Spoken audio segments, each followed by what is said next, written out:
नमस्ते दोस्तों, कंपनी 360 के यूट्यूब चैनल में आपका स्वागत है। और आज के वीडियो का टॉपिक है व्हाट इज ट्रेडमार्क यूज, या सरल भाषा में ट्रेडमार्क यूज का मतलब क्या होता है। India is one of the countries where one has to show use of a trademark in order to claim distinctiveness and और priority for purposes of registration and for purposes related to establishment of prior user and or acquisition of distinctiveness. For registration of trademark in India, prior user takes precedence over an earlier registration. India follows first to use principle. इसीलिए ये सवाल कि trademark use का मतलब क्या होता है, ये जानना डोमेस्टिक और इंटरनेशनल क्लाइंट्स जो ट्रेडमार्क के लिए रजिस्टर कर रहे हैं या किसी इन्फ्रिंजर के खिलाफ ट्रेडमार्क के लिए प्रोटेक्शन सीख कर रहे हैं, उनके लिए एक बहुत ही ज़रूरी क्वेश्चन बन जाता है। ट्रेडमार्क एक्ट 1999 ट्रेडमार्क के यूज़ के बारे में कोई भी स्पेसिफिक डेफिनेशन प्रोवाइड नहीं करता है। Section 9 provides that a trademark registration shall not be refused registration if before the date of application it has acquired a distinctive character as a result of use made of it or is a well-known mark. Section 34 provides for prior user. इसके अलावा जो question उभर कर आता है वो है use of trademark का मतलब क्या होता है और उसके अंदर क्या क्या चीज़ें आ सकती हैं। The Honorable Supreme Court and other high courts in India have emphasized that actual use on goods and services is not necessary to define use as far as trademarks is concerned. यानी सरल भाषा में आपके goods या services के ऊपर आपका trademark होना उसे यूज के अंतर्गत डिफाइन नहीं करता।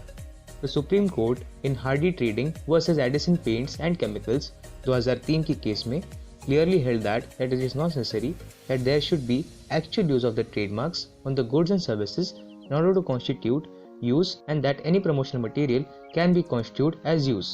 The Supreme Court in the same case analyzed various aspects of usage under the Trademark Act 1999 and arrived at the conclusion that the use of a mark in relation to goods is to be constituted as a reference to the use of the mark upon or in any physical or in any other relation whatsoever and does not necessarily be limited to physical use on goods or to the sale of goods bearing to the trademark.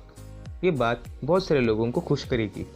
Technology और internet के बढ़ते use और easy advertisement के कारण बहुत सारे manufacturers और service providers अपने प्रोडक्ट्स और सर्विसेज को पब्लिक ने परचेस करने से पहले ही प्रमोट कर पा रहे हैं। ट्रेडमार्क ओनर जो होते हैं वो प्रमोशन शुरू होने के बाद ही ट्रेडमार्क रजिस्ट्रेशन के लिए फाइल कर देते हैं, जबकि उनके गुड्स या सर्विस सेल के लिए ऑफर हुए ही नहीं होते। ये पिछले साल की एक सत्य कथा है जब मैन्युफैक्चरर्स और सर्विस प्रोवाइडर्स बहुत ज़्यादा संख्या में अपने गुड्स और सर्विसेज को ऑनलाइन मोड के थ्रू बेच रहे थे, जब पूरी दुनिया में कोविड-19 की वजह से लॉकडाउन चालू थे। इन ऑनलाइन प्रमोशंस की वजह से गुड्स और सर्विसेज की ऑनलाइन सेल्स में बहुत सारी बढ़ोतरी हुई है। TTAB ने 2010 में क्वांटम फूड्स की केस में ये बात कही कि कोई भी वेबसाइट जिसमें ट्रेडमार्क, प्रोडक्ट और एक माध्यम जिससे प्रोडक्ट को खरीदा जा सके कि दर्शाया जाता है, वो एक यूज ऑफ ट्रेडमार्क को एस्टैब्लिश करने के लिए सफिशिएंट होती है।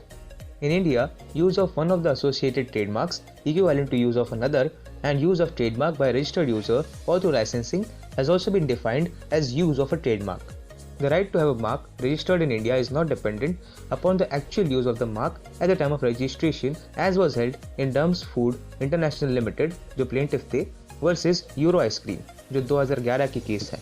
The inherent problem that arises is that many manufacturers and service providers claim use through promotions and advertisements on the internet, magazines, print media, social media, communications containing letterheads displaying the proposed trademark and even attendance registers, but the actual use on goods or services are delayed by years.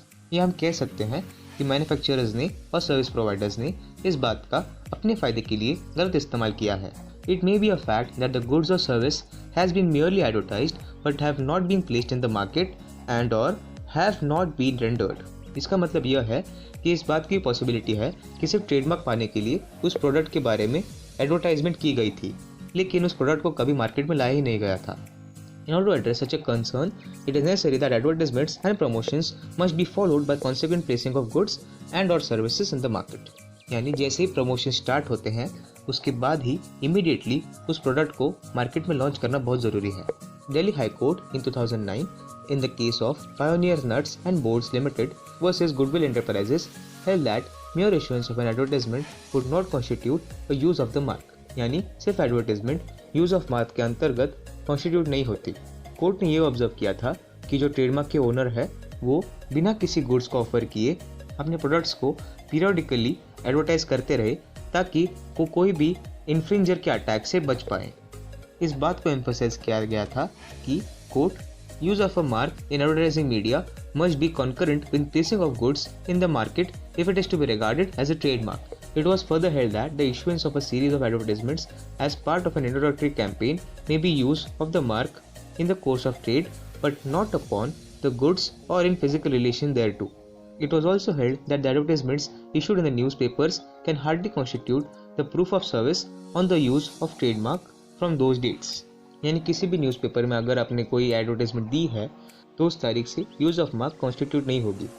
Likewise, the grant of a telegraphic address or the soliciting of business or the receipt of trade inquiries cannot by themselves satisfy the legal requirement of the defendant having to show that it used the marks earlier than that the plaintiff did. Even in TAB systems versus Pactel Teletrack, the federal court in the USA held that use can be shown if the advertising campaign or taking of orders for a product or service that will be launched in the market associates the mark and its corresponding goods in the minds of the consumer. The law is pretty clear that the series of advertisements, promotions or communications, inquiries, soliciting business at regular intervals through print media or social media or any other means does not constitute use. What constitutes use is the consequent placing of goods in the market and or rendering services under the trademark after the advertisement, promotions, soliciting of business, communication through mails, etc. इसका मतलब यही है कि आप कितने भी goods के advertisement कर ले, आपको उन गुड्स को मार्केट में सेल के लिए ऑफर करना ही होगा ताकि आप उसे यूज ऑफ मार्क के अंतर्गत क्लेम कर सकें। तो इसी के साथ ये वीडियो समाप्त होता है। अगर आपको इस विषय के बारे में और जानकारी चाहिए या आपको इस बारे में मदद चाहिए तो आप हमसे जुड़ सकते हैं। हमारी वेबसाइट है www.company360.in या आप यहाँ दिए गए मोबाइल नंबर या ईमेल आईडी से हमसे जुड़ सकते हैं। इस वीडियो को देखने के लिए मेरी और कंपनी 360 की ओर से धन्यवाद।